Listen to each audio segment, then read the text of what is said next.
أعوذ بالله من الشيطان اللعين الرجيم. بسم الله الرحمن الرحيم. اللهم صل على محمد وآل محمد وعجل فرجهم ولعن أعداءهم.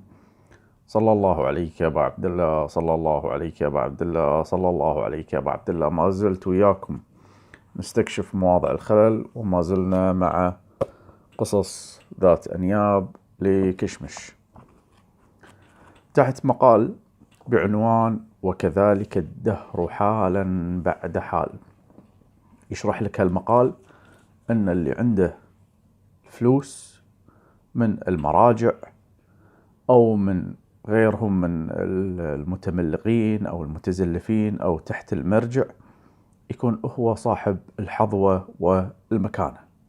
على سبيل المثال، لو أنت الحين في مجلس مثلا، خلينا نقول في العراق، ويدخل طالب مثلا من دولة أفريقية فقير مسكين، هل تلاقي المجلس راح مثلا يقومون له ولا يحترمونه؟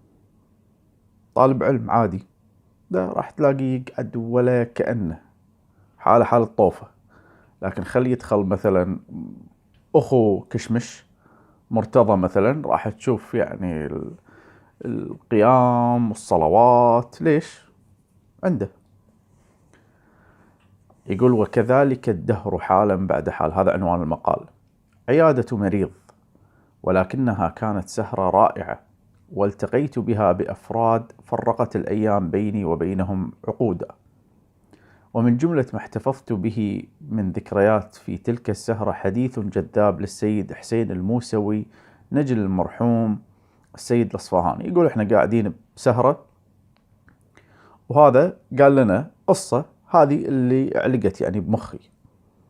يقول أرسلني والدي عام 1946، أي بعد انتهاء الحرب العالمية بأشهر، إلى إيران. طبعا هذه الحرب العالمية الثانية. على أن يكون طريقي من البصرة ثم مدينة المحمرة اللي هي خرمشهر، ثم أصفهان، ثم طهران، وهكذا. في البداية أرسلت برقية إلى أحد تجار المحمرة المرحوم الحاج مصطفى الأمير، وكان آنذاك وكيلا للسيد في استلام الأخماس هناك، تعلمه بأن سيصلكم فلان ابن فلان صباح الجمعة عن طريق الشلامجة، يعني الحدود. يقول وصلت البصرة وودعتني جماهير من البشر إلى الحدود، وانتقلت إلى الطرف الإيراني، دخل الحدود الإيرانية، فوجدت هناك القيامة قد قامت، وفزع الناس من الأهواز وكل مدن خوزستان، وحملت كالعروس، شالوني مثل العروس، والناس تسلم علي من صباح الجمعة إلى بعد الظهر بساعات، ليل العصر، والناس بس تسلم على ولد السيد الأصفهاني. يقول بعد يومين عزمت السفر بالقطار، أبي أسافر بالقطار، فاكتظت محطة القطار بالبشر، زحمة. وهكذا بقية المدن الإيرانية يسلمون عليه.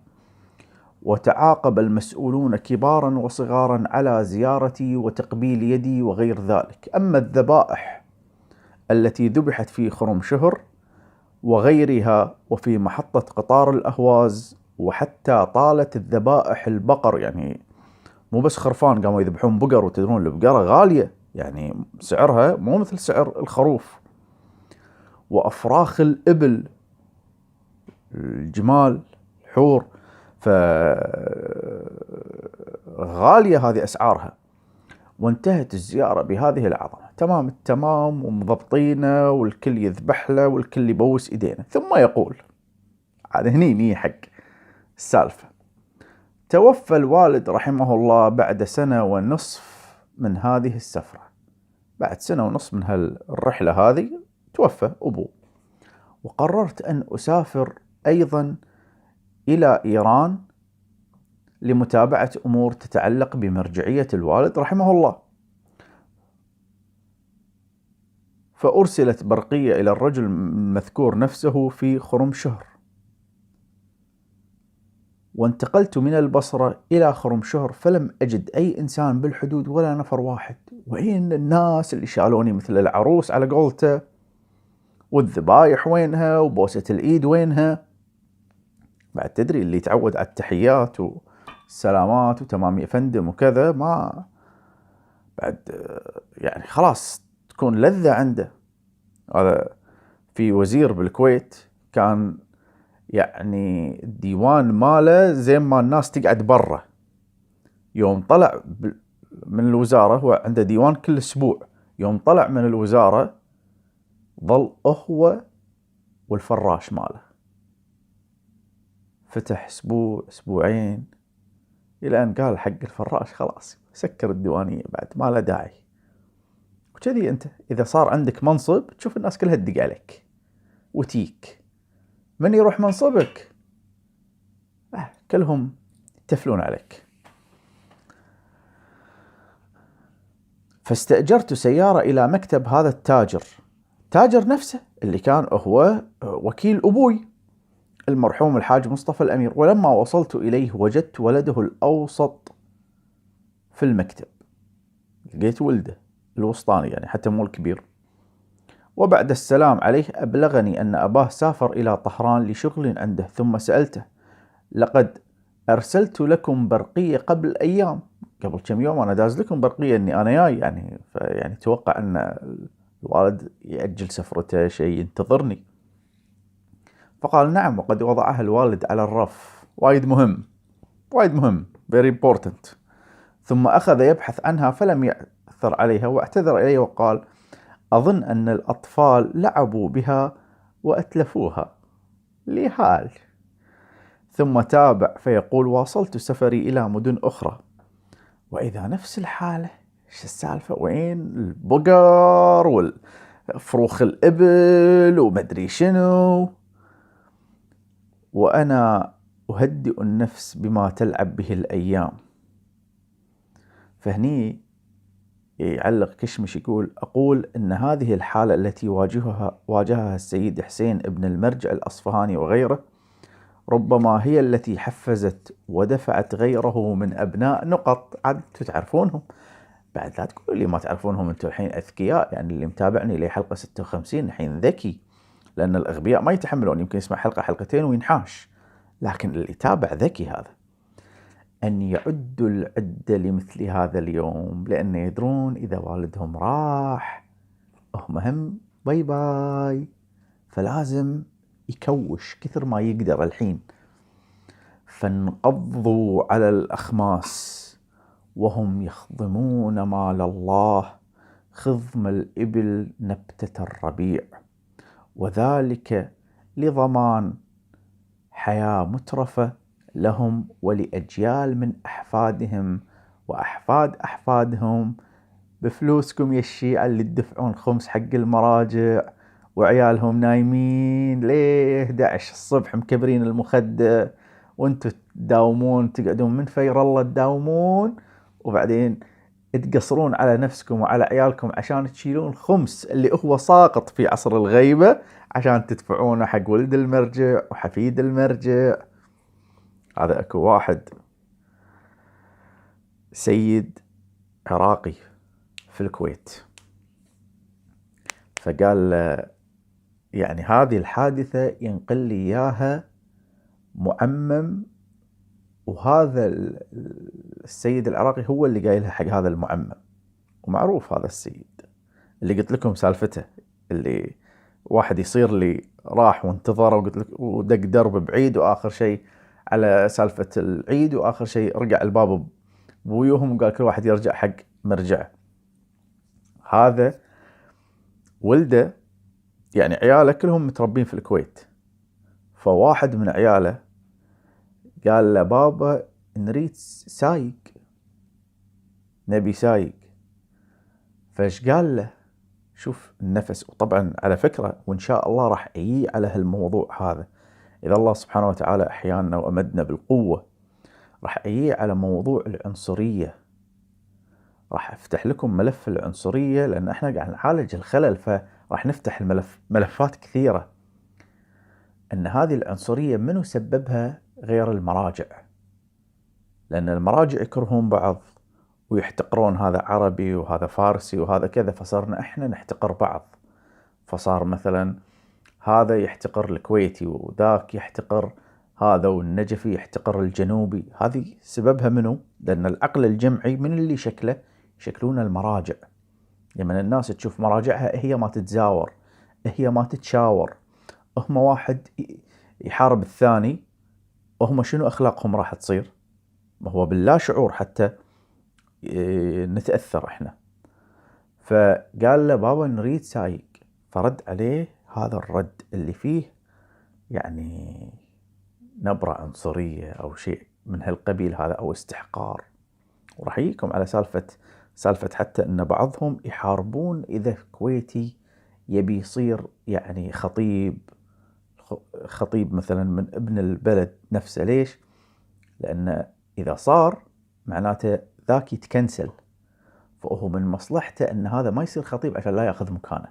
شايفين في وظائف يكون فيها وافدين أجانب يكونون موجودين، فما يعلم مثلا ابن البلد، لأنه يدري أن هذا إذا علمه راح يشيلونه ويحطون ابن البلد مكانه، فهو يحاول قدر الإمكان أنه ما يعلمه. ففي نبرة من هالعنصر، وراح أجيب لكم شواهد إن شاء الله. المهم أرجع حق الحادثة. فإيش قال له؟ قال له رد عليه قال له ابني الكويتي يجيب هندي يصير سايق، أنت كويتي يوديك كويتي يجيبك، يعني أنت أرفع من مستواهم، فلذلك هم اللي هم يجيبون خدم هم يصيرون خدم عندك. فعلا واحد يوديه وواحد يجيبه ويتشرفون أصلا خدمتك سيدنا، تفضل مولاي كذا. طبعا لو كان عالم من علماء أهل البيت عليهم السلام كان على العين والرأس، لكن عالم ينشر علوم النواصب ولا شغل ولا مشغلة، قاعدين يأخذون من الأخماس. هذا أمر لا يرضي صاحب الزمان صلوات الله وسلامه عليه. فضمانا لحياة مترفة لهم ولأجيال من أحفادهم وأحفاد أحفادهم، وكلما جاءت بعدهم فئة ضاعفوا جهدهم في الابتزاز والقرصنة اغتناما للفرصة. وكما قيل قديما إذا درت نياقك فاحتلبها فما تدري الفصيل لمن يكون. يعني معناته هم حد الدوسة معاكم، يحلبونكم حلاب، يحلبونكم حلاب كل شيء، عشان يقولوا كل شيء في خمس، كل شيء في خمس. يحلبك حلاب، شنو يقدر ياخذ منك؟ يقدر ياخذ منك. طيب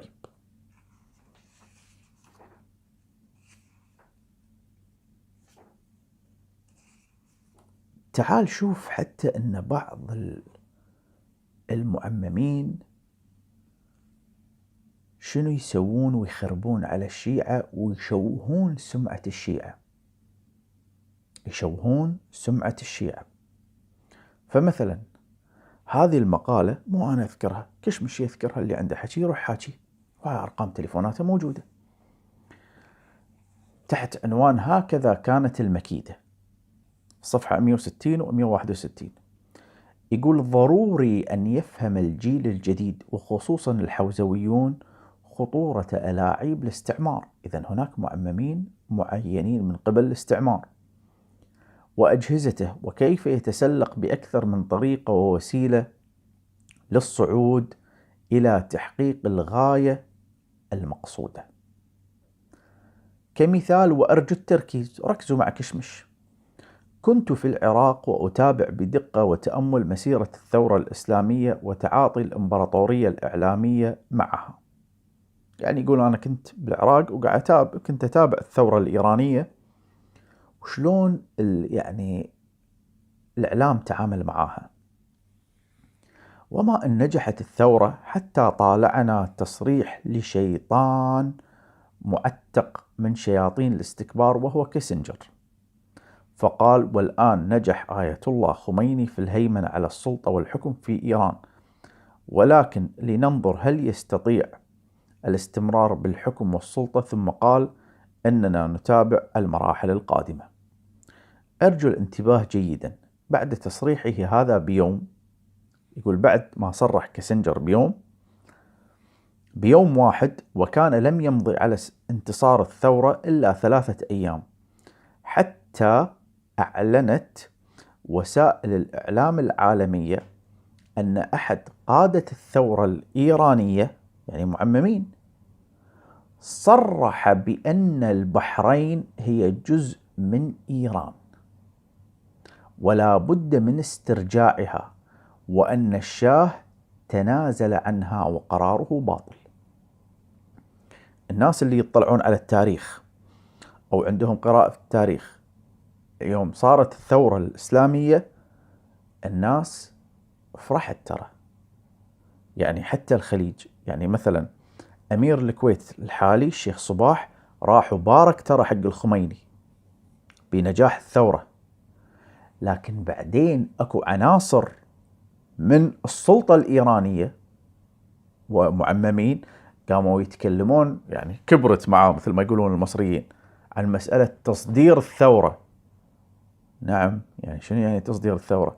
ومثل ما قال لك هني، وراح يبين لك ان هذيله عناصر علمائية خاملة، مثل هذا اللي صرح بأن البحرين حق إيران. ما الذي حدث لمن هذا صرح؟ لقد اهتز وضع الخليج واتخذت إجراءات وحدث هرج ومرج وتعالت ردود فعل بتصريحات غاضبة.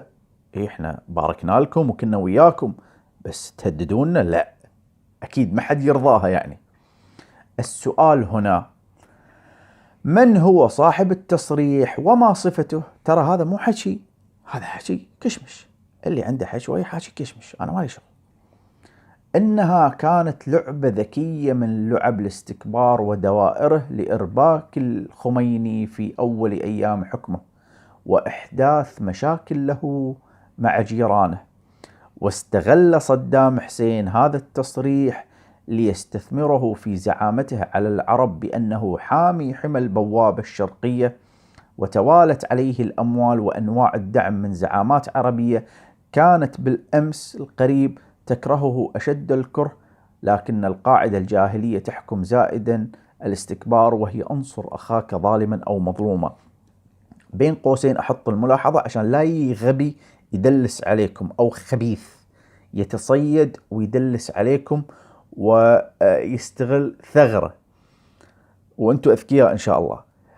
احنا ما نقول ان يعني ننفي ان هناك اكو نواصب واكو ناس ما تحب ان الشيعة يحكمون، وما ننفي المؤامرات الامريكي، ما ننفي هالشيء هذا، لكن في نفس الوقت ما نغفل عن التصريحات الغبية. ما نقول انه والله كل اللي حصل صدام، يعني مو انه صدام والله كان يعني نايم وهذا التصريح ياله على طبق من ذهب، لا لا، هو في يعني تداعيات وفي ناس ما تبي، وفي امور يعني حتى مسائل دينية، مسائل مذهبية، في يعني كثير من القضايا، لكن ما نغفل هم عن هذا. ما نقول ان السبب كله هذا ولا نقول السبب كله ذاك ونغفل عن هذا.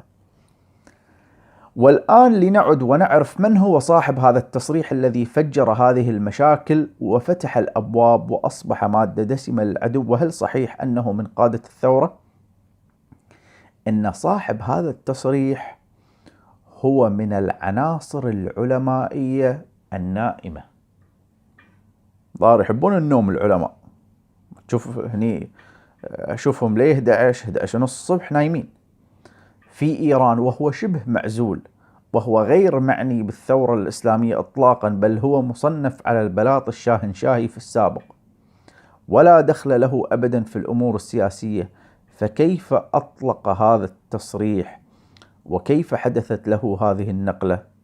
إنها مسألة الصفقة الدسمة والتي تقلبت بغسيل جميل وتقني حتى أدت إلى إطلاق هذا التصريح الذي أشعل تلك الأزمة، فيرجى الانتباه. وأكرر وأقول لكم أن ما نقول أن كل يعني الحرب اللي صارت على إيران وكذا سببها هالتصريح، ولا أقول أن احنا نغفل عن هذا التصريح ونجيب الأسباب الثانية ونهمل مثل هذه التصاريح، لأنها ساعدت في تأجيج الرأي العام في الخليج وغيرها. في الصفحة 162 تحت عنوان حينما يستخدم البسطاء سلاحا، وهذا سلاح خطير يستخدمونه المراجع وأتباعهم، أنه يعني حتى لو يبون يصفون حساب مع أحد تلاقي ما يطلعون هم، يعني يكونهم يترفعون كذي، فيخلون كلب من كلابهم هو اللي مثلا يشتمك أو أنه يقلب الناس عليك. فيقول في المقال: شعرت بخطورة هذه الطريقة الماكرة وأنا في بواكير صباي في الخمسينيات، يعني اللي هي طريقة استخدام البسطاء كسلاح. طبعا ما يستخدمونهم كسلاح لأعداء الدين، يعني مثلا يثقفونهم يخلونهم يهدون الناس ولا أنه يردون الشبهات، لا لا، بهذه مو شاطرين، بهذه حمير. هم شاطرين وخبثاء في شنو ونشيطين في شنو؟ في مسألة أن مثلا فلان شوهوا سمعته، فلان وصل كل أن هذا مثلا لا حد يسمع محاضراته، فلان وصل كل أنه يقاطع، فلان وصل كل أنه ما حد يتواصل معاه، وهكذا. حيث كنت مع والدي أحيانا أو والدتي في ميدان النجف الأشرف، يقول من يوم أنا صغير وأنا بميدان النجف الأشرف، وكان يمر الشيخ محمد حسين كاشف الغطاء بسيارته السوداء اللون، وهو أول مرجع في تاريخ النجف الأشرف يقتني سيارة خاصة. وأنا ذاك لم تكن في النجف الأشرف إلا 3 سيارات خاصة، منها سيارة السيد عباس الرفيعي الكليدار، وسيارة الحاد رشاد مرزة، وسيارة الشيخ كاشف الغطاء. وطبعا أدركت قبل ذلك آخر مرجع كان يركب الحمار هو الشيخ محمد علي الواعظ زاد الخراساني، وعقب ما بطلوا يركبون حمار وقاموا يركبون سيارات صاروا يركبون البشر ويقولوا لهم ديخ، فاحذر من أن تكون حمارا يمتطيك مرجع أو يمتطيك حفيد مرجع. وآخر خطيب أدركته كان يركب الحمار هو الشيخ محمد كاشي أو محمد حدودة. المهم أن الشيخ كاشف الغطاء حينما يمر بسيارته في ميدان النجف الأشرف تتوالى البصقات على سيارته، يتفلون على سيارته وهم يرددون الله يلعن أبو ناجي، والمقصود بأبو ناجي الإنجليز بريطانيا. كنا نتساءل ونحن في حيرة، لأن من يقوم بهذه الأعمال أناس ظاهرهم الصلاح والتقوى، وبعضهم ملازم للحرم ويصلي في أول صف ويتمتم بالتسبيح، هذيل ربع بس بس بس، وكل شيء عندهم نقص، كل شيء لازم يتطهر ووسواس، هذيل اللي يسوون روحهم دينين بهالحركات البايخة هذه ويمشون بس يسوون بس بس بس. فكانوا يقولون لنا أن السفير البريطاني أعطاه السيارة. الحين ما أدري يقدرون يقولون أن السفير أن بريطانيا أعطت السيستاني شيء أو عياله. وكان هذا طبعا بعد سفر الشيخ كاشف الغطاء إلى المؤتمر الإسلامي في القدس ونجاحه هناك وخطابه المهم وإمامته المصلين يموتون على القدس. ظاهرة أخرى شاهدنا في عاشوراء في تلك السنين أناسا يلبسون الأكفان ويحملون قرب الماء ويسقون الناس، وظاهرهم التقوى، فيتصارخون اشرب الماء والعن الأمين، المقصود هو السيد محسن الأمين. ونسألهم لما هذه الأكفان، فكانوا يقولون أنهم متطوعون لقتل السيد الأمين إذا وصل إلى النجف الأشرف. ثم نسأل لماذا قالوا أنه منحرف وضال، لأنه حرم التطبير ويحارب الحسين وشعاراته، ونريد أن نتقرب إلى الله بقتله، فمن كان يشحن أذهان هؤلاء البسطاء بهذه الأمور. طبعا التطبير أنا ويا التطبير، واللي يحب يعني يتعرف على التطبير ويقرأ كتب عن التطبير خليه يقرأ كتاب من وهج العشق الحسيني للشيخ الغزي، أو يشوف برنامج الشعائر الحسينية لسماحة الشيخ الغزي اللي انبث على قناة الأنوار، موجود على اليوتيوب أو موقع قناة القمر، بالأدلة يثبت لك التطبير. وأنا يعني من المطبرين يعني من زمان ومع التطبير، لكن أنه يكون أكو شباب بس همهم التطبير، أو أنه يطبر مو من أجل القضية الحسينية والقضية المهدوية إنما يطبر والله لأنه هو شيرازي اعناد بالخامنائية، أو لأنه هو ربع الوحيد الخراساني اعناد بالخامنائية. هذا ما يصير، لازم يكون بالنيات. فهذا الشاب اللي قاعد الفير وياي يطبر، شوف وينكم طول السنة؟ يعني شوفك بس ب10 محرم تطلع تصير تدين وتصير تطبر، باقي السنة وينك؟ باقي السنة سرسيري سفلة. طبعا مو الكل، أنا أقصد كثير منهم، لكن مو الكل. المهم نرجع إلى المقال. وهكذا شاهدنا ما حدث للسيد فضل الله، وكيف انخرط السواد البسطاء بهذه اللعبة الماكرة، وانت كنت منهم كشمش، وانت اعترفت بهالشيء هذا، ونقلنا هالشيء هذا من كتاب جولة في دهاليز مظلمة. ثم شاهدت أخيرا مقدسا في الكويت مشهورا بالصلاح، ويصلي في المسجد وفي أول صف، وهو يسب المرجع الشيخ محمد اليعقوبي. فسألته كيف تفعل هذا؟ فقال إنه يحرم المشي إلى زيارة الحسين. قلت هل سمعته يقول ذلك؟ أنت سمعته؟ قال لا، ولكن سماحة السيد إمام الجماعة قال لنا ذلك. ثقة، هذا دائما ثقة. مرة واحد أيام قبل أذكر، يعني يمكن قبل 7 سنوات، يمكن بال2012 كذي، واحد كاتب، يعني كاتب بتويتر حق واحد ما رأيك بأحمد مصطفى يعقوب؟ قايل له هو رجل منحرف. فراد عليه هذا نفسه قايل له زين، يعني هل رأيت منه انحرافا؟ قال لا، لم أره ولم ألتقي به، لكن رجلا أعرفه وأثق به نقل لي بأنه منحرف. بس رجلا أعرفه وأثق به. وشاهدت مقدسا آخر يحضر مجالسي في الكويت، سيدنا وايد في الكويت، وهو قليل الكلام ولا أشك بتدينه، من ذي اللي يسوي روحه يعني أنا ساكت مالي شغل، أنا كتكوت، أنا كيوت، أنا مالي شغل. وإذا به يقول باللهجة الكويتية الله يهديك يا سيد كمال الحيدري. فقلت له كيف؟ قال لماذا يتطاول على المرجع؟ طبعا هو يقصد منه السيستاني. وش حقه يسوي كذي؟ وش حقه يسوي كذي؟ فقلت له أنت سمعت أم قرأت؟ قال لا، ولكن وايد قالوا لي من السادة، وايد قالوا لي، احنا ما ودرنا غير وكالة أنباء قالوا لي.